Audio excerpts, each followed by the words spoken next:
similar to the way that people are just brought up consuming animal products every day and never thinking about it. They're not knowingly being like, I'm going to torture an animal. And even if they're working on a farm, they think, oh, it's sustainable. The animals are killed humanely. That can be applied to any other injustice. And for example, racism, people can just be brought up thinking that, well, that's okay. And then and I think that, that's a really like groundbreaking, like kind of like mentality to have. And I think that can go a long way also in terms of advocacy. That was Hudson Tarlow, and you are listening to Sinta with Soytheist. To support the podcast, please visit patreon.com/Soytheist. Welcome to another episode of Sinta with Soytheist. Sinta is the Assamese word for thinking. Today, I'm joined by Hudson Tarlow. So first of all, Hudson, thanks for being here. Yeah, thank you so much for having me. It's a pleasure. Yeah, we've chatted a bit about some issues, right? But we've never really sat down and had this sort of long-form conversation. So I'm really excited about that. So before we begin this episode, I'd just like to run my usual disclaimer, which is that you and we agree on a lot of things. So I'll try to play the devil's advocate on some of these things so that we're not just sitting here having a good time, right? Okay, cool. Looking forward to that. And with that, let's begin. And for those who might not know you, right, could you briefly introduce yourself? Who is Hudson Tarlow, basically? Sure. So how's it going, everybody? I'm Hudson, and most of you probably know me as in the animal rights world, primarily for outreach, because that's what I have made the majority of my social media content off of. And you also may know me for the work I do behind the scenes. Currently, I do the video editing and videography for Earthling Ed. So I was recently touring with him, and in about a month or so, I'll get back on tour with him. So if you've seen any of the recent debates he's been uploading, those have all been filmed and edited by me. And then I also worked for Anonymous to the Voiceless for over 2 years, editing all their social media content. So if you have ever seen any outreach videos from Cubes of Truth, from Anonymous to the Voiceless, those were edited by me. And yeah, that pretty much sums it up. I've been vegan for, it's crazy to say, it's 2022 now, so it's 5 years, and I've been doing activism for about 4.5 years now. And yeah, that's pretty much about me. How old are you, by the way? I'm 20. Ah, okay. How old are you? I'm 22. Okay, cool. Right on. Yeah. So yeah, you said you're like you do a lot of outreach. You're kind of underselling yourself a little bit there. Like, aren't you like one of the biggest in the United States? Yeah, I guess you could say that. Yeah, I've made like tons of outreach videos over the years.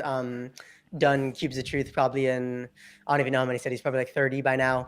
And yeah, that's always just the form of animal rights advocacy that I've definitely gravitated to. I've definitely found that to be my strong suit. And yeah, ever since the beginning of getting involved in animal rights, I just kind of laser focused on that. Yeah, and you're like massive on TikTok, aren't you? TikTok's a crazy platform. So I was, I think I'm actually the most followed animal rights activist on TikTok. Wow. I haven't used it in years now. It's been about 2 years. Okay. There was a 6-month period when I was just like really into it and posting every day. TikTok's a wild platform though. I got off of it because I just felt like it wasn't doing that much. I mean, I was getting like more comments than likes, and it was just one of those things. I felt like it wasn't good for my mental health. But I definitely had a time where I was really into TikTok for sure. I see. Okay, Hudson. So one of the things that you do that really stands out to me is you talk about how we need to be sort of less divided and sort of we need to not really go after each other and we need to be together. You talk about division and that kind of stuff. And you talk about this in general. I've seen your posts. You talk about this in general, but you also, I think, it applies really nicely into the sort of vegan movement. So I'd just like to know, before we get into the specifics of this, when and how did you first realize that this is something that you should address or talk about? I think ever since getting involved in the animal rights movement, because I remember just first getting involved I went to a few vegan activism demos and I thought like, man, we're just all on the same team. Like, vegans are just all working together. And then I quickly started to realize how that is not the case, especially in the animal rights community. And also that can just be applied to the world in general. And yeah, I feel like a lot of times applied to, for example, the animal rights community, we just end up fighting over just really just kind of random things, and we lose sight that we agree on 99% of things. And this just, I guess, could be applied to quite literally anything in the world. The fact that we agree on pretty much everything, and then there's just these tiny things that we choose to really pick battles over. I see. And what do you think is the cause of all of this? Like, do you have any like hypothesis? Like, what causes this kind of stuff? I think it's human nature. I think there's always going to be just conflict. I feel like that's just kind of how our brains are wired. And yeah, I feel like that's just human nature. Since the beginning of time, there's always just been conflict, and there's always going to be conflict, even though when you think that you have everything in common, like, for example, like with other vegan activists and stuff. And yeah, I think that's definitely one of the biggest things that is a negative part of especially like the animal rights community, the fact that there is a lot of division. I mean, I can just think of myself doing activism the last 4 years. It has been harder a lot of the times just navigating within like the vegan sphere than with the non-vegan sphere. Like I just can recall like working for Anonymous the Voices for 2 years. Okay. I just remember that like there was a lot more pressure from the vegan world than, for example, like the dairy farmer world and stuff. Could you give us an example of that? Yeah, just I feel like just in general, people are always looking to. I mean, just this could be applied to so many communities, but always looking to tear down other people instead of just building themselves up. And, an example is, a lot of people just saying, when I was working for Anonymous the Voices, just Anonymous the Voices outreach isn't effective. It isn't, the cube of truth, just it's not an effective way to do it, showing footage that's very traumatic for people. And then and there was a lot more of that rather than comments from farmers saying, oh, this is vegan propaganda. There was more anger from vegans. Yeah. I see. Like, and has your opinion on that changed? Like showing this kind of footage. Like, do you still think that that's an effective way of doing it? Because like right now you're working for Earthling Ed, and he has like a completely different approach. And it can be that both approaches are valid, right? It can be that. But do you think that, sort of Ed's way of doing this, where explaining the basis of what's wrong with this stuff, do you think that that's the way to go, and like that other way of just showing footage, maybe that's not the way to go? Or do you think that both of them are valid? I think they're both valid. I think there's pros and cons to each. I think sometimes the footage is too intimidating for people, so a lot of people will just walk by. And then at the same time, when you don't have the footage, a lot of people have a harder time connecting to the scale of the injustice. And I feel like that is also a problem too. That's something I notice when I do my work with Earthling Ed, that a lot of the time, the arguments that I hear when I'm filming them, I feel like they wouldn't be happening if there was the footage right in front of them, because a lot of the arguments, for example, one I can just think of in particular, I was just editing a conversation from Ed, and it was a plants feel pain guy, and he was just saying, oh, plants feel pain. And then that was one where I was thinking like, man, if there was the actual footage right there, and then he was also saying plants feel pain and then animals don't suffer, pigs don't suffer. Really? I was thinking if there was the actual footage right there, then that guy would not be saying that. So I think there's definitely pros and cons to both. At the same time, though, there are some people have already just made up their mind on these kind of things. So no matter how much footage you show them, it won't even make a difference. They'll just say those same excuses. So yeah, I think it's just case by case. Because the argument that I've heard about like against showing footage would be that it's not that the it's not that the individual sort of cases of these, like the footage that we show, right? These don't cover the extent of what we're doing to animals. This is just one sort of isolated example. And it's not that we have to like show people that they like this is something horrifying we're doing to animals. Rather, the argument that they make is that we should challenge the status of animals as commodities. Like that's something that's the goal of the animal rights movement, and just showing this kind of footage will always leave animals at the sort of like a lower status, right? As a lower status than human beings. People will continue to think, well, what we're doing to them is terrible, right? But they are not sort of our equals or anywhere near us. It's just that we shouldn't be inflicting these horrible things onto them. So, what do you think of that argument? I think that I think that can be a problem with relying too heavily on footage when you're doing activism, whether it's on social media or in real life, because I think it can create that problem that this is just about welfare, and that animals are still below us. We just need to treat them a bit better. Mm-hmm. So I think that the key is to not let footage be the crutch of the point that you're trying to make. Mm-hmm. It can be there to support it. And that's just a mistake I've made. I've sometimes just spent too much time on, whether it's on social media or in person at like a Cube of Truth, going like too heavy with the footage leading as that, when I think the primary goal should be just to use that as kind of a side thing, but the main thing should be your talking points and explaining, that this isn't just about getting rid of these practices. Okay, that's a good point. Like, so we just kind of make our arguments and like so that they can't say something like animals don't feel pain. We just have that there on the side, and like Absolutely.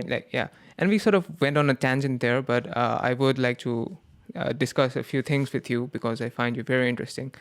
So we were talking about like the division in the sort of vegan community, right?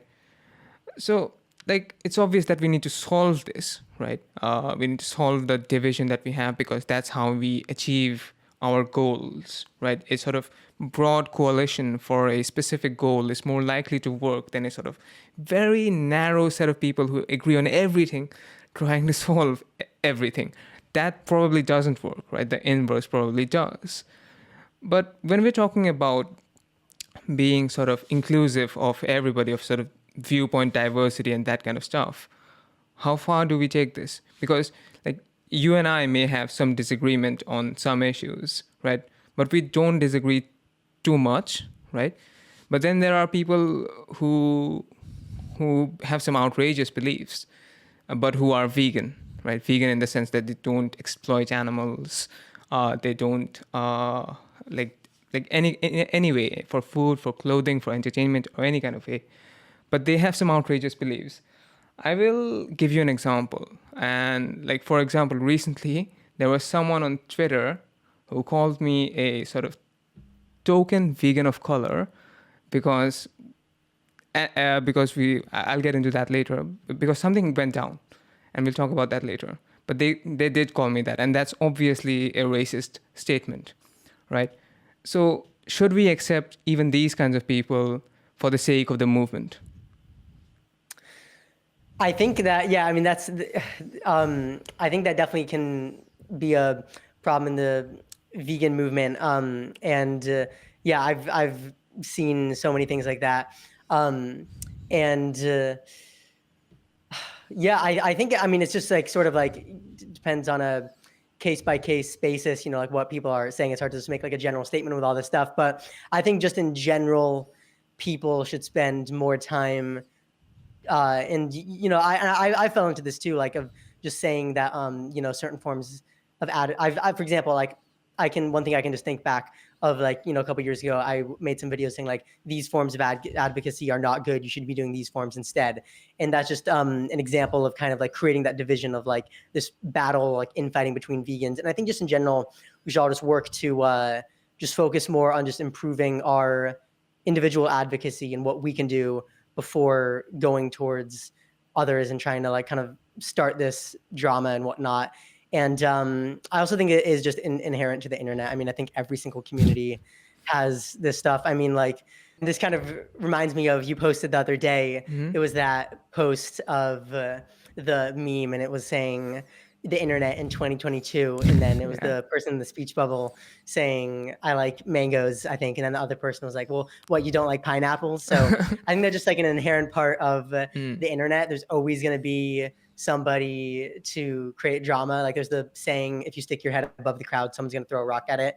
And I think that's something to also just accept, because I've definitely seen, and I've even like, had gone through periods where I feel it myself, of just burnout. And I feel like one of the biggest causes of burnout in like the animal rights community is from a lot of like just like the division, like the constant fighting back and forth between vegans. And I feel like that can really lead to a lot of people just kind of giving up, because it's already such like a hard road just being vegan in itself and dealing with all the social consequences and challenges that comes with, and then experiencing that all in the vegan community can even be a lot. And especially I feel like when it happens in the vegan community, it can feel even more isolating, because then it feels like, oh my God, like these people who I thought were like so close to me, now there's all these issues and whatnot. So let me just, like you said, we can't judge these things generally. We have to sort of look at the specifics of these issues. And I do agree on that. So let me sort of give you the specifics of this issue. So what happened was, I don't know if you know this, but there's this account on Twitter called Elwood's Dog Meat. Yeah. It's a satire account. And like we'll discuss it in more details later, but basically for anyone who doesn't know, Elwood's Dog Meat is a satire account. They sort of make posts about sort of satirizing these sort of meat farmers, right? They will they'll post pictures of happy dogs and like, our dogs are organically bred and that kind of stuff. And yeah, it's that kind of stuff, right? So you get the idea. If you don't, then you can just check out their profile. So what happened was Elwood's Dog Meat was being cancelled for racism, apparently. So I sort of didn't think that they are racists, right? And for that reason, someone called me a sort of token vegan of color, which is kind of absurd. But the thing is, because I didn't participate in this sort of cancellation project, right? That's how it went down. Now, like as you've said, like we should sort of accept. I don't think you did. You said that we have to look at the specifics of these issues, right? So with now knowing the specifics, like, do you have any opinion on that, or would you rather like find out more about that? Yeah, I think I remember you posting about that. Yeah, I think that is just another example of people trying to like just read between the lines and just try to find something to be outraged out of. And I know that, people tend to like pick on you a lot because, you kind of are, pretty outspoken when it comes to this stuff, and you make some like great points. And I think that just another example of just people kind of just trying to just kind of look for a fight and stuff. And I've had that happen to me too. So the way I sort of look at this is that we do accept sort of speciesists, right? We have species as friends. We have non-vegan friends. So, like, I did not do anything to that person. I did not sort of put their face on a thumbnail or something like that and said, like, this is a terrible person, cancel them. I did not do that. Yeah. Even though they are quite clearly racist. So the way I look at this is like, because we're non-vegan friends, the way sort of we accept people who harm innocent animals, right? I feel like we should also be sort of at least a little bit understanding of people. Like, because we accept non-vegan friends, not because we don't think that they're doing terrible things. We accept non-vegan friends because we understand that they don't realize the harm that they're causing, right? So I think in a very similar way about, I'd say, a lot of people who hold such views on race, right? If we can accept people who harm animals, why not accept, or at least be understanding and sort of try to change such people who have sort of harmful views on the issue of race? What do you think of that? I think you actually bring up a great point. And I remember seeing in a comment section that this got a lot of traction and debate because I believe it was on your post. You made a post saying that how you don't think you're better than a non-vegan. And there were some comments of people being quite angry, saying, "What do you mean? Veganism is a morally superior position. Why would you be vegan if you didn't think that you were superior?" And then, honestly, that was a time where my mind was changed, because I used to kind of hold that view, and I was always conflicted. I was kind of like always going back and forth. But I feel like you explained it really well in that case, which was that, well, the reason why you're having a conversation with them, the reason why you're doing activism on social media, is because you know that these people, they have the potential to change. They have it in their hearts. And I think that can, also be applied to other issues such as like race. And then heard that you brought up, like you just brought up, and I remember you made a video about this too, talking about why you don't think you are better than a racist. And you were talking about how kind of the similar line of thinking, and how it's similar to the way that people are just brought up consuming animal products every day and never thinking about it. They're not knowingly being like, I'm going to torture an animal. And even if they're working on a farm, they think, oh, it's sustainable, the animals are killed humanely. That can be applied to any other injustice. And for example, racism, people can just be brought up thinking that, well, that's okay. And then really and I think that, that's a really like groundbreaking, like kind of like mentality to have. And I think that can go a long way also in terms of advocacy, in terms of just like mental health, because I feel like it's, I've gone down this route too, where I just get so angry at non-vegans, and kind of like, I used to go down that route, just thinking, I was like morally superior. Just these people are just so cruel. And then I think when you just take a step back and think of I'm doing activism because I believe in people and I know that people can change, and I'm here to inspire people, and that can go a long way in just the sustainability of your activism. Right. And right. Because if we didn't think that the people we're talking to will change, we wouldn't be talking to them, right? Absolutely. So, and like you talk about the sustainability sort of to avoid like sort of burning out. You've done this for a long time. You'll probably not remember this, but I used to have a different account, and I used to follow you. Okay, no one on this channel knows this, but my account was called Cosmic Rationalist, which was, I think, a very sort of arrogant sounding username. But anyway, like that was like quite a long time ago. It was like 4 years or so ago, right? And like even then, you were out on the streets, you're talking to people. You're still doing it, right? You're doing it. Like now you're helping Ed, and you continue to post on social media. So it's obvious that you've been doing this for a longer time than me, even though you're younger than me. How do you sustain that? Like, do you have any tips on that? It's not easy. I've been definitely doing this for a long time. So I remember I started making videos in late 2017, and then January 2018 is when I started doing like street outreach and stuff. But pretty much since like late 2017, it's just been nonstop. And it's one of those things. I mean, it's definitely not easy, because this is a lonely road when it comes to activism, in the sense that you're not constantly being congratulated by society. There's like tons of forms of activism where you can more so just pay like lip service, and then you'll get and I mean, pretty much like, most human rights issues, it's a lot more comfortable to talk about it, because you can just kind of like pay some lip service, and go to a protest with like hundreds of thousands of people. And then when it comes to animal rights, you go into a protest, it's a good success if you get like 4 or 5 people out there. And then there's a lot more it can definitely just feel a lot more lonely. So I've definitely gone through phases where it just feels like, man, I just can't do this anymore. I think for me, one thing, I mean, first and foremost, just keeping the animals in mind. That's just always, that has to be your number one driver. Doing this for a long time, and just in so many different activism communities around, like, the US, doing a bunch of different cubes, and just a bunch of different forms of activism for that matter. Like a lot of people just come and go, and just being on social media for a long time, like, a lot of people come and go, because, it's definitely not easy. But I think one thing is just keeping the animals in mind and making sure that you're doing it for the right reasons and not letting anything get in the way, whether that's just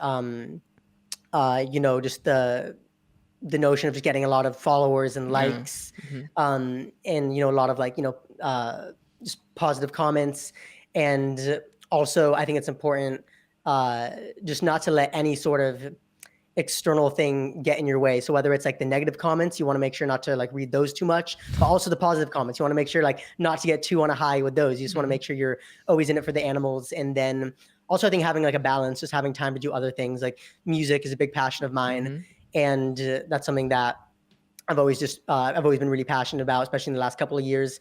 And, making time to do that and not feeling bad for it. I remember that I went through a period a couple of years ago when I experienced my first burnout, and I felt like really bad for like not doing activism, not making videos. But I think just understanding that, in order to have everything all in check to do activism for the animals, you have to make sure that you're coming from the right place and that your mental health is in check and whatnot. And then just in general, I think overall, just the main thing is always just putting yourself in the animal's position and just thinking, what would I want to be done if I was in their position? And then that always aligns things pretty clearly in my mind. That's a good answer. Okay, so Hudson, while you were answering that question, right, you did mention that for some human rights issues, at least in Western countries, like you didn't mention that part, I'm saying that part. In Western countries, you can sort of pay lip service, and people will constantly congratulate you for participating in these sort of perceived human rights issues in the West, I suppose. There is a certain opinion, right, and that you can't do animal rights advocacy without addressing human rights issues. What do you think about that? I know you've talked about this in the past. The reason I'm asking you is to check if your mind has changed on that subject. Cool. Yeah. So this is always a pretty divisive issue. There's always a lot of opinions in regards to this. And from my perspective, I still have the same opinion that I've had since day one, which is that it's more than acceptable to focus on animal rights if that's what you choose to do so. And then if you choose to also incorporate other forms of activism and other avenues, then go ahead. I also think it's perfectly fine to keep your focus just on animal rights. And the reason why I have that position is because just like with any other form of activism in any other field, it's appropriate to stay in that lane. If it's, whatever, if you're out doing like a soup kitchen for the homeless, it's not also expected that at that soup kitchen, then you're also talking about child trafficking or,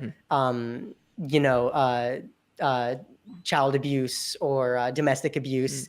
It's always appropriate just to focus on that one issue. So in my opinion, it's absolutely fine to stay focused on animal rights if that's what you choose to be your lane. So the argument that is made is that this is the animal rights movement and humans are animals. That is the argument that is made. How do you respond to that? Yeah, I think people always love saying that one. It's so obvious that this is a non-human animal rights movement. Obviously, this is veganism. This is non-human animals. It's obvious that we're not talking about humans. I get the notion, but I think maybe we should just be a bit more clear on non-human animal rights. Once again, that can be a very slippery slope because if we say that humans are animals too, and therefore you have to do human rights. I mean, there are tens of thousands of human rights injustices. Where does that line end? You would literally, if you're going to make a post about animal rights and you also have to include all the human rights injustices, I mean, the Instagram caption wouldn't even fit. It'd be, 50 pages long. It wouldn't even fit the list of things, right? And that still wouldn't even be scratching the surface. Yeah. So that's my opinion. And also it's like, yeah, that can the that list would just, it's just so dependent on the region. I think it's something that you've even talked about, being from India, is that whenever people talk about human rights, they're just talking about the ones specific to like the United States and Yeah. Western countries and Europe, and that yeah, they're not talking about the things that are topics of interest when it comes to human rights and places like India. So yeah, I think if you were to add in every country in the world and all the human rights issues, then when you go to animal rights protests, I mean, I can't even imagine like an outreach conversation, how that would work. You'd be listing off, 10 billion things. It's interesting because like you can never do this kind of stuff with the human rights issues. For example, if someone is talking about, let's say, give me an example, police brutality in the United States. If you go to them, walk up to them and say, well, what about the children being bombed in Syria? What about them? That would never slide, right? That would never slide. Yeah. But they, Yeah. and they will say Yeah, something absolutely. like, just because someone has it worse, right? Just because someone has it worse, it doesn't mean that this movement is automatically invalidated, right? And in this case, it's not even that someone has it worse, right? Almost no one has it worse than non-human animals. And yet, they bring in the sort of more privileged group into this, right? Relatively more privileged group into this and say, well, talk about this group too. And it's interesting to me because it's, as you say, it's never about the human rights issues in India. It's never about the human rights issues in Bangladesh or Japan or places like that. No.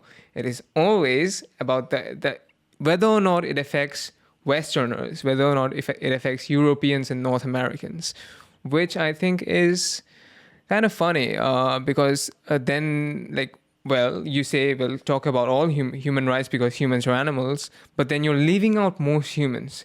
Like, I believe like most people, right, like most of the world doesn't live in Western Europe and North America, right? So you're leaving out, while you're saying that you should talk about human rights issues, you're leaving out most human rights issues. So that in itself is, I think, pretty ironic. But I think I interrupted you there. You were about to say something. Yeah, I was just about to add, because you were saying if you went up to a like a human rights protest and said, how come you're not talking about issue X, Y, and Z that's happening in the non-Western world? Another thing I always think about is if you were to go up to one of these human rights protests and say, how come you're not talking about veganism? That would be so inappropriate. Like, if you went up yeah, if you went up to the police brutality protest and you're like, how come you don't have the signs with saying, animals are friends, not food? Like, how come you're not showing the gas chamber footage of pigs being slaughtered? It's like, every movement has its right to focus on that movement. And I think it's the same with animal rights. And yeah, I think that's something that we should maintain to make sure that the animal rights movement, stays focused on animal rights and animals get the justice they deserve. And also to make sure that, we allow the animal rights movement to not once again get like divided. If we make it almost a requirement that to be in the animal rights movement, there's 100 different boxes you need to tick off on all, and then you need to talk about all these different things and post about all these different things, then that definitely muddies up the water. So I think it just makes it the most clear and the most straightforward to keep it about animal rights. And you did mention that it would never slide if you went up to one of these human rights issues and started going off about veganism. But the thing is that they not only do not talk about veganism in these human rights protests, that's fine, I don't care much. They actively harm animals in these movements, as I've noticed. Like most recently, I'll give you an example. Most recently, that there's this global news story sort of truckers protesting these sort of mask mandates and that kind of stuff. I'm like, fine, do it. I don't care. I don't know much about what you're talking about. As long as you're doing it as long as you're not harming anyone else, fine. But the thing is, there has been footage of people are barbecuing pigs in there while they're protesting, right? Entire pigs, baby pigs, adult pigs, all of it. And you can, and it's not just on this side of the political spectrum, it's also on the other side. I'll give, so for example, let's see, during these BLM marches of 2020, people like held up like a pig's head. So I understand that these are like very different movements with very different, addressing very different issues. And it might be the case that one of them is right, one of them is wrong. Maybe they're both wrong, maybe they're both right. I don't care. But the thing is, both of them seem to be, harming animals. But we are expected on the other side to not only accommodate them, but we also talk about them, which I think is just a ridiculous double standard that we have. How do you feel about that? Yeah, absolutely. I think that's something really interesting to note, and that is a recurring theme in every movement for justice. Animals always seem to be conveniently forgotten out of it, as if they're not even victims. And yeah, it doesn't matter like what kind of protest it is. Yeah, it always seems to be that animals are conveniently forgotten. And yeah, it is really crazy. I think it's just one of those things where veganism and animal rights in general is such a forgotten talking point that it just never even occurs to most people that animals are even victims. They've been objectified so much. One thing that reminds me of this, I can think of Gary Yourofsky. He once said, and I believe one of his speeches, how in any sort of human rights protest, and in any sort of like legal system, whenever there's a break, then they're gonna be dining on hot dogs and bacon and the dead bodies and secretions of these innocent animals, as if they're completely forgotten while talking about justice. And yeah, I think that's a major thing that needs to be brought up, and that needs to be like, people need to be held accountable for this, because it's so it's so much of a double standard to be protesting against injustice in whichever way that you see that injustice, but then at the same time also be consuming dead animals. I think that's something that definitely people need to be held accountable for. Right. Like whenever you're doing justice, we don't expect you to sort of go and fight against every other injustice. But I think the least you should do, and this applies to vegans too, that you should not contribute to some injustice. I think that's the baseline that we need. It's not that you have to be an activist, it's that you have to be not a terrible person. I think that's the baseline. That's a good baseline to have. Another thing that these people mention, the kind of people who would sort of say that you have to do all of these things, as you mentioned, like tick all of these boxes to be a vegan activist, is they will say some things like veganism is way too white, right? The vegan movement is way too white. Now I'm an example, I suppose, that it's not that true, is it? But how do you feel about that? Do you think that the vegan movement is too white, so to speak? Yeah, that's definitely another one of those points that I think is just causing needless division. I always see just a lot of fights about that, and yeah, I've made some videos about that, and I think that's one of those things that I think people are just looking to create drama. I definitely don't think that. I don't think there's any barrier. I mean, obviously you're making content and you're doing fine. You're able to buy fruits and vegetables, and you're able to not buy animal products perfectly fine, and you're not white. So yeah, it's just a moot point. And I think that's just it's just a distraction. And once again, it's just bringing human drama into animal rights, which is the last thing that the animals deserve. Yeah, one of the points that, like, sort of examples that these people provide is that when you search for vegan person anywhere, what mostly comes up is white people, right? And that does happen actually. If you go in and do that does happen. And initially when I saw that point, I sort of stuttered for a moment. Well, okay, that might be a problem. But you had a wonderful response to that. So what was your response? Could you tell us your like what? Yes, I remember that totally. So that was an Instagram account. It was they made a post. They had big millions of followers. They made a post talking about this problem, white veganism. Too many white people are vegan, and then. And they were saying it's very harmful. Yeah, they were saying like, if you Google, vegan person or person eating vegan food, that you're gonna see white people. And then my response was, well, yeah, I mean, if you Google meat eating person, if you Google person eating dairy, et cetera, it's also white people, just coincidentally. So that's just, I don't know, like bring it up with the stock photo companies or something, but definitely not a problem with vegans. And it's just such a random point. Truly, it truly is. So this is an obviously an accusation of sort of racism, right? Like that vegans face, that the vegan movement faces. And that's from the outside, sort of, right? The account was clearly not a vegan account. They did not understand what veganism was. But again, then there is also, as we've talked about previously, there's also sort of these accusations that come from within vegans. And like one of the examples that we've already talked about was with that Elwood dog controversy.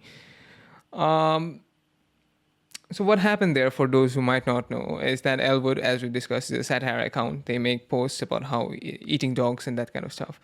The person who was offended who said that this is a racist thing to do, said this.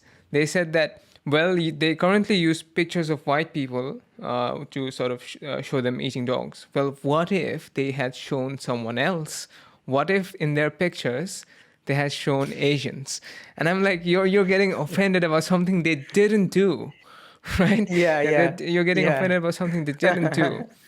And like this, I feel like is a consequence of vegans just giving up too much space.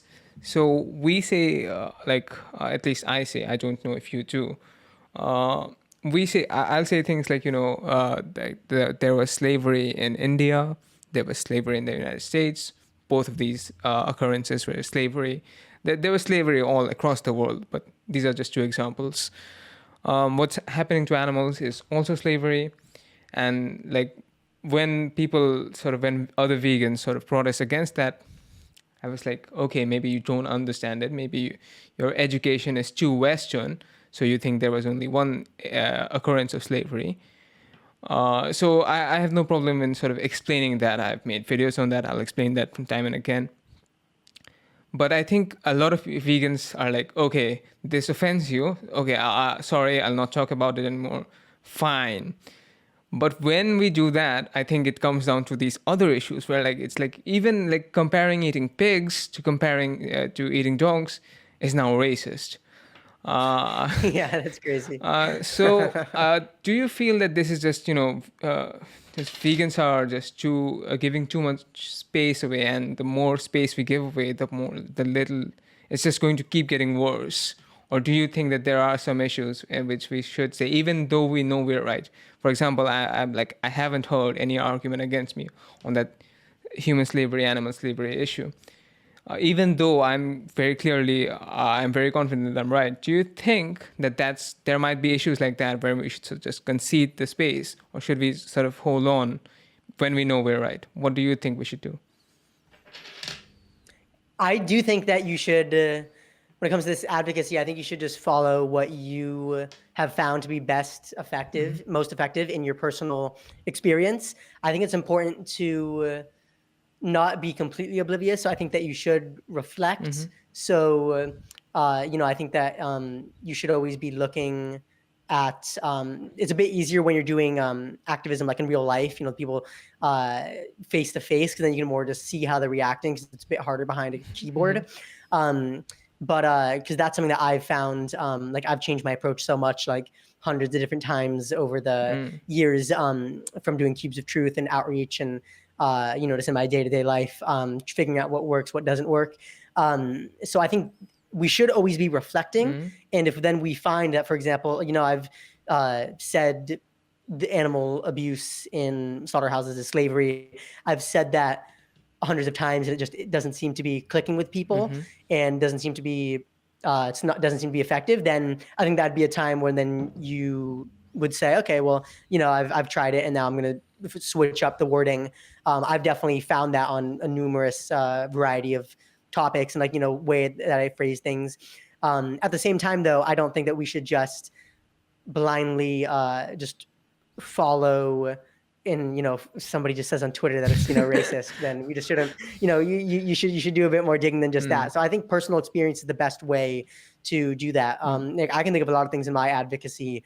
I've been told, a lot of times that I'm too direct, and that I need to, that I should just start talking a bit more about maybe the health, the fitness benefits, and the environmental, using less water and stuff, instead of talking about the crux of the issue, which is torturing animals for sandwiches. And I've been told that that's too extreme, and it's one of those things where I don't completely disregard it, and I don't think we should become oblivious to any sort of criticism, feedback. But then I think that we should also be aware and just kind of just test out things, and then also try to decipher when something is coming from good intentions, I think you should do this, I found success with this, rather than just someone just saying you should not do that, you're a horrible person, don't use that comparison, without much evidence. And I find that tends to be the majority of criticism, especially online.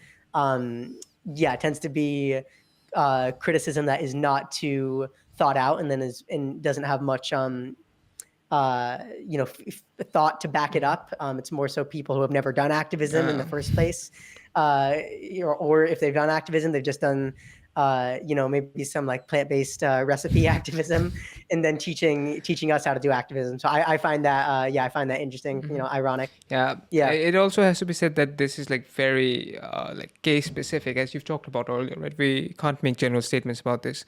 I would imagine that it would be less effective in the United States than it would be in places let's say, when you're advocating to, let's say, Slavic people, because they do know that slavery is not specific to one race. The word slavery comes from the word Slavic, because they were so frequently enslaved, right? It also is a little bit more effective here in India, because then you can sort of relate it. Do you remember, I'll say something how they sort of don't like the word when we use the word slavery for what our ancestors went through? They're doing the same to animals, right? We're doing the same to animals. So it's more effective here than it would be in the United States. We do have to. We do have to look at it at a case by case basis. But you also did mention that when you're sort of talking to people sort of face to face, you can sort of see the visual feedback. And the thing that I'm very excited about is that I'm going to start doing that on my own, right? I'm planning to move. I'm planning to move about 3,000 kilometers from where I am right now. Wow. Yeah. No way. To one of the largest cities in India. And I'm planning to start doing that over there, because there are lots of universities over there. People will here, mostly people will speak the local language, and I'll have to do a lot of subtitling. But over there, that'd be a pain. But over there, people do speak English, so that should be much easier for me to publish these, right? So since I'm going to start doing that, I just you're one of the most successful people doing this kind of stuff. So I would like to know some tips, but before we do that, I would like to know how and why, what really inspired you to start your activism? Yeah. So what inspired me? That's a great question. I think what inspired me was, first and foremost, I don't know if inspired is the right word, but just thinking about the animals. I get what drove me the most was the animals. Just really just seeing footages of just the pure, bloodshed and brutality. I couldn't stay silent anymore. And then what inspired me, I'd say, it's crazy to say this because, now, I've worked with them, but Paul Bashir, from Anonymous to the Voiceless, his outreach really inspired me. Earthling Ed also really inspired me. Joey Carbstrong also really inspired me. And yeah, it's wild that nowadays I'm able to call them close friends. To seeing all the seeing the different ways people were communicating and the different ways people were getting out this message. And I felt like I could bring a lot to the table. I remember at the time when I started doing outreach, I was 16. And so I thought I could bring a lot to the table from like just a younger perspective. And there were a lot of aspects I liked from all three of those people, like Paul Bashir, Earthling, and Joey Carbstrong. And I felt like I could take the best of both worlds from all three of them and kind of mesh them together. And then when it comes to, if I had any like advice, so I would say, the one thing is just always have an open mind. So for example, this reminded me, so when you were talking about like saying slavery, you find it works there. So that was something I like went back and forth, trying it because I wasn't sure if it'd be effective. For a long time, I just never said it because I was afraid to.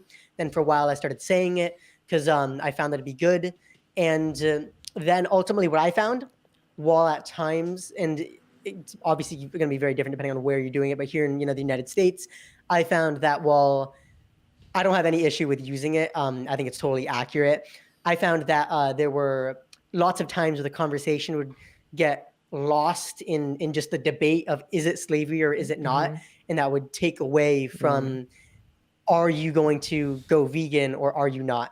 And I found that just for me personally, it was more effective just in terms of like a time constraint not to use it. If it was in a situation maybe where I had a lot longer time, if I'm like, inviting some non-vegan onto some podcast or something where we can sit down for a long time, then I might switch it and I might use it because then I can be like, all right, why don't I have more than 5 minutes with them?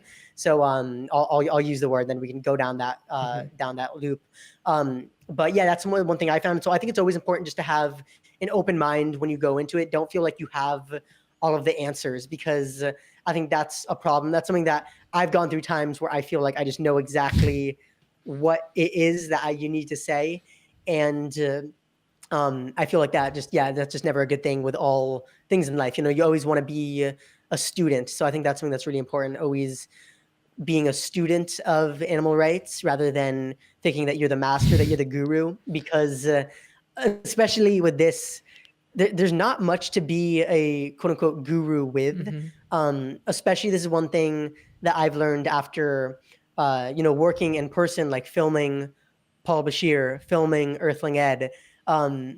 It's really nothing special. It's just, there's, you have to memorize your arguments. And obviously, a guy like Earthling Ed, he knows every single one of his arguments top to bottom, so eloquently knows every statistic.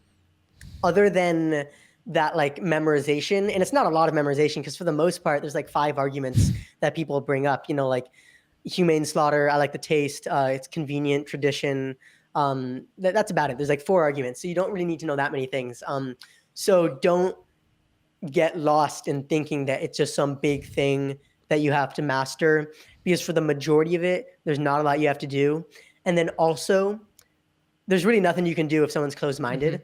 This is one thing that has been really interesting, like, once again, doing the behind the scenes for Paul Bashir, but for Earthling Ed, the amount of conversations that I film, I can just think of, because I was just working with Ed for a couple months in person at universities, like the amount of conversations that I filmed for Ed in person where the person sits down who is like, you can tell they're just oblivious. Like they sit down just like confident, like they're a proud meat eater. They're not going to change. There's almost nothing you can do. I mean, I would say that there's like a 0% success rate with those kind of people. I mean, occasionally you might get where they change, but if they change, it was because something in their head decided, okay, now I'm going to be open. It's 9 times out of 10, not even 9 times, 99 times out of 100, it's nothing that you said that all of a sudden made them open.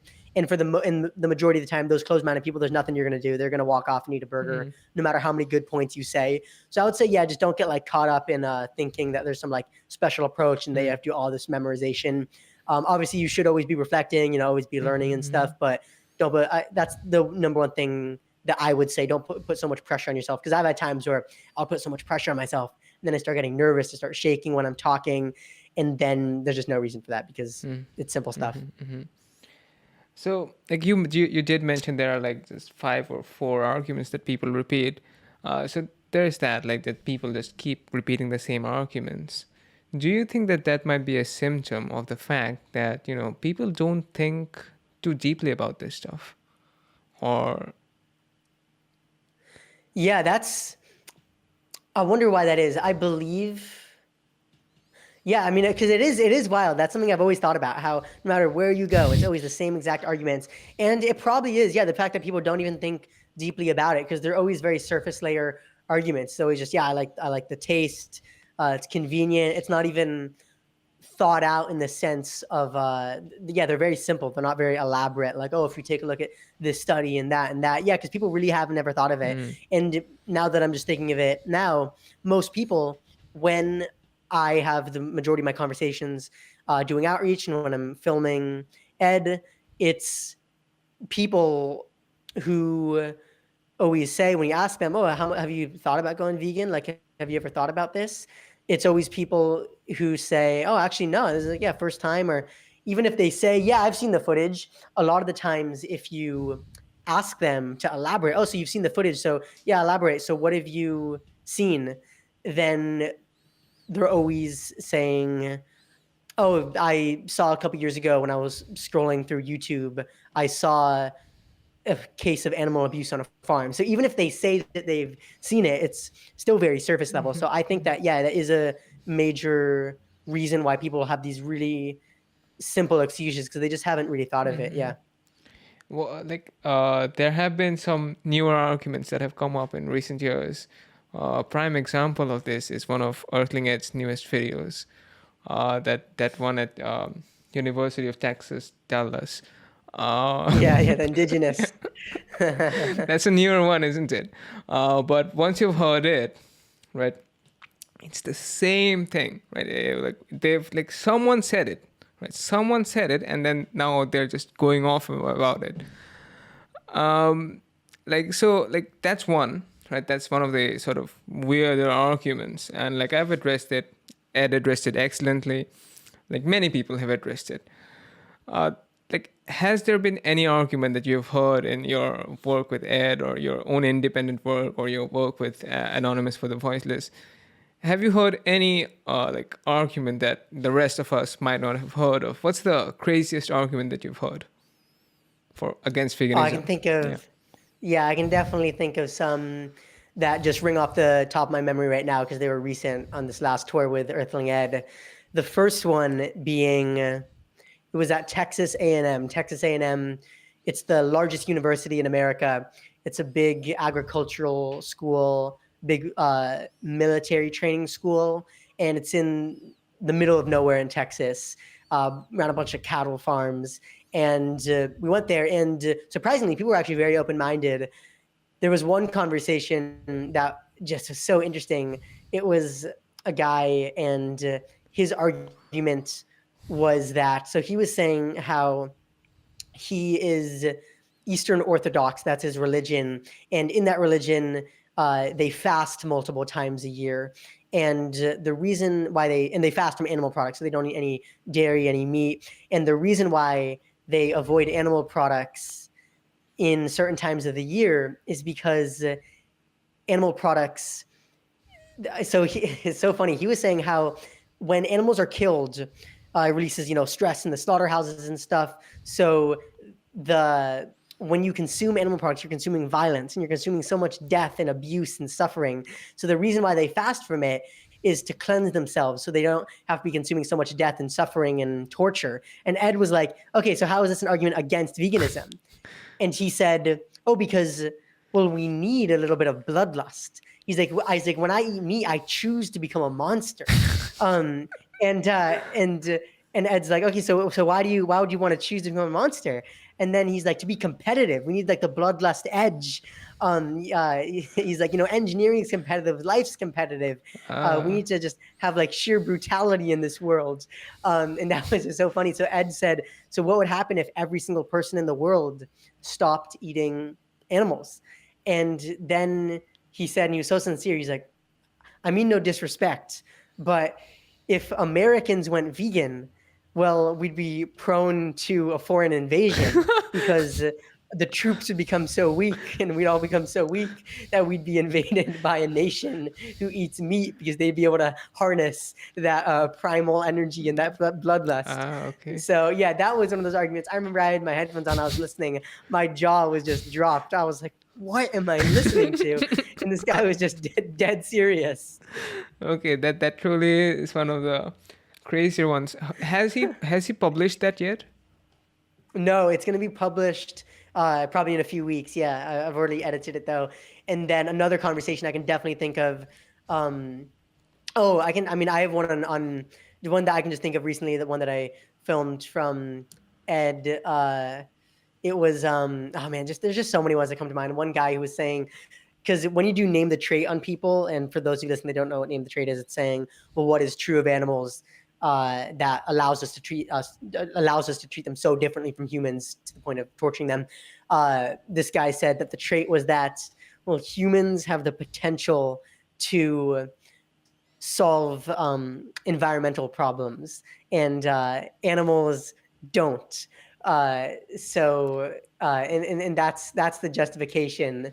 So there's just been so many wild ones I can think of. I have a conversation on my YouTube channel. It's interesting because most human beings are not capable of solving environmental problems. Yeah, I know. Yeah, most human beings are not capable at all. So that'd be 99% of human. I mean, would be completely screwed in this guy's logic. And yeah, I mean, there's just been. I feel like when you bring up veganism, it can reveal a lot of dark sides of humanity. You see how people really begin to think. I have a couple conversations on, just in my personal outreach, I have a couple conversations that I've posted on my channel where I've had people just totally concede to slavery. I can think of one where this guy was saying, out where I'm from, we have a ranch, and we kick the animals around, and then I said, well, would you take that position on another injustice? And this is when I was using the slavery comparison. If there were humans bred to be slaves, it would be moral to kick them around. And the guy was like, I mean, hey, if it was legal, yeah, why not? And I remember I had that film and my jaw was just dropped. I didn't even know what to say after that. Not much to say after that. And so there's just been a lot of wild conversations like that really review and really reveal how people truly think, not only about animals, just about other sentient beings in general. So I found that to be quite revealing too. When you get into animal rights outreach, you get to see how people really think about the world. So you did mention name the trait, right? The name the trait argument, which is like you already explained it. So when that is done, right, when people say I'd be totally fine with racism.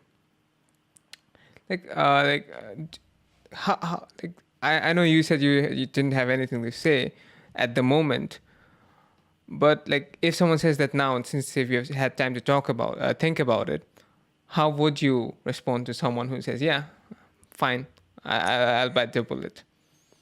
Yeah, I think the only thing you could do in that position is ask, what if you were in the victim's position? Because people then will tend to open up a bit more when they position themselves in the victim's position. So normally these days, instead of going into other forms of human things, would take that position on child abuse, would take that position on slavery, I just say, what if you were in the victim's position? Because then it becomes crystal clear what they would want. And then generally though, people who will bite the bullet on that and just say, oh yeah, if it was slavery, yeah, I'd kick around the slaves. At that point, they're just being intellectually dishonest. So if you said, well, what if you were in the victim's position? 9 times out of 10 in a situation like that, when they've already said that about slavery, then they'll probably just be like, oh, I wouldn't care, whatever, like life's short or something. So yeah, generally with those people, they're just being intellectually dishonest. And that's another thing to keep out on the lookout in outreach. Not wasting time on people who are being purposefully dishonest, because people will take you for a spin just for the sake of it, especially if they know like a camera's rolling just to be funny, or if their friends are with them. People like to kind of, just like say random things just for the sake of wasting your time. So that's something to keep a lookout for, and make sure you end conversations early when you start to see it go down that path. That's good advice. So focusing on that a little bit. Some people I've heard saying this, saying that, when if you teach a child, right, to respect animals, to really sort of make them understand that, this difference in our like whatever difference we have, it doesn't matter. We should treat each other with respect. We should treat animals with respect. Some people say that if you teach a child that, right, uh, they will not grow up to be a racist because they understand this message. Do you think that that's accurate? Like, if you raise a child vegan, they automatically are a good person. I think that I'm sure it definitely helps. Yeah, I mean, I'm sure it definitely helps if you're taught that, like just a pig and a fish and a chicken shouldn't be discriminated against, then it's much harder to make the distinction that fellow human beings should be discriminated against if you can already make that connection with animals. At the same time, though, I wouldn't be too quick to make that generalization because I'm sure a lot of factors probably contribute to it. So I'm sure it can definitely help, but yeah, I'm not sure if there's enough like data and stuff to make that blanket statement. So I mean, especially just seeing in the animal rights community when vegans are telling people like you, like calling you a racist, so I've definitely they call me a seen, racist, and then they use racial slurs against me, which is just So I've had that same thing happen to me, and I just find it so ironic that it happens to you as someone from India. That's mind blowing. So I think just given that, then I would be inclined to say no, but I'm sure it does help, just in terms of thinking more awarely about other sentient beings. So, but yeah, I wouldn't say it's like a foolproof solution to getting rid of other problems like racism. It's because like people can compartmentalize, right? Just as you can raise a baby to be like a completely sort of anti-racist, like they're completely like on the issue of gender, they're sort of equal.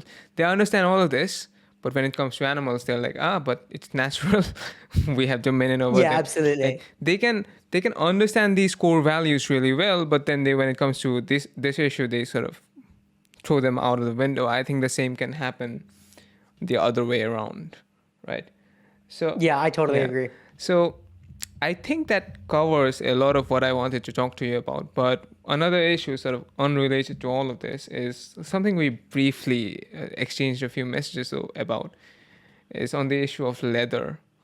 If you remember, I asked you if it's okay to use secondhand leather. Like, what is your take on that? Secondhand leather. So my take. Oh man, yeah, this is one of those ones. It's like a. So okay, so my take is. This is one of those things I think about so much. So let me see how I'm gonna get across my viewpoint. So okay, so for me, I would never do it because it is I now that I see animals as no longer being a resource and an object to be abused and commodified and exploited, I would never want their skin to be on me.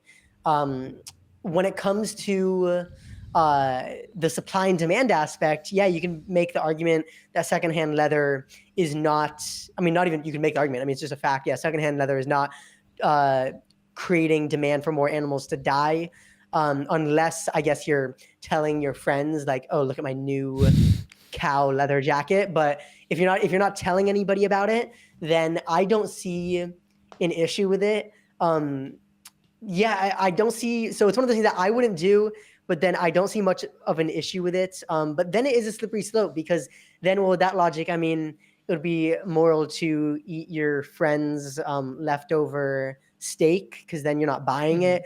So is that vegan? I think that it opens up a lot of tricky situations. So I do think that is sort of a gray area. But it is tricky. I do think my gut instinct tells me that, veganism, it's more than just not buying animal products, because veganism, it's about recognizing animals as individuals, as sentient beings, as not being objects. And when you're wearing their skin, then you're promoting that they're objects, and that in your mind you're thinking that they're objects. So from that point of view, I would oppose it, but it's one of those things. I guess I would oppose it, but I wouldn't go out of my way too much to like talk about it too much on social media, because I feel like it's like let's get rid of like pigs being thrown into gas chambers, and let's get rid of like cutting animals' throats by the billion, and then we can worry about like someone purchasing like a secondhand like leather belt. So I guess that would be my take. Yeah, but I don't have like a super conclusive answer on a yes or no. What's your opinion? I too like have a very similar take. Is that I wouldn't talk to people about this. Like I see someone wearing secondhand leather. It's difficult. It's less clear cut than eating animals, right? So I would first talk about that, especially if given that it's secondhand. But the argument that I've seen being made is that when we do wear secondhand leather, is that you're sort of continuing to perpetuate the commodity status of non-human animals, right? And that in turn causes more animal suffering. It's not that you buying the leather is causing the animal suffering. It's that you buying the leather and perpetuating the perpetuating the status of non-human animals as commodity, that will in turn cause more animal suffering. That's one argument from one side. The other argument for the other side is this: if you're not buying secondhand leather, you're buying faux leather, right, or leather made out of sort of artificial materials. And when you're doing that, right, you're causing environmental degradation, which in turn causes animal suffering. Because environmental issues affect non-human animals first. They don't affect humans first, right? The primary victims of climate change are non-human animals. So these are just like two arguments. One is like for using secondhand leather, which is that otherwise you're causing more environmental degradation. The other is like sort of not using secondhand leather because then you're just commodifying animals. It's a difficult sort of choice for me. What do you think? Which one do you think is stronger here? I think that the argument of when you're wearing leather that you're promoting it, I think that's only a problem if you're telling people, like if you're like just like quiet about it. Because here's the thing: when you're wearing a fake leather jacket to everybody walking down the street, unless you like are telling every single person you pass that it's a vegan leather jacket, they're gonna think that it's just a normal one because it looks the same. And even if it does look slightly different, it's when you're just passing someone, you won't be able to tell.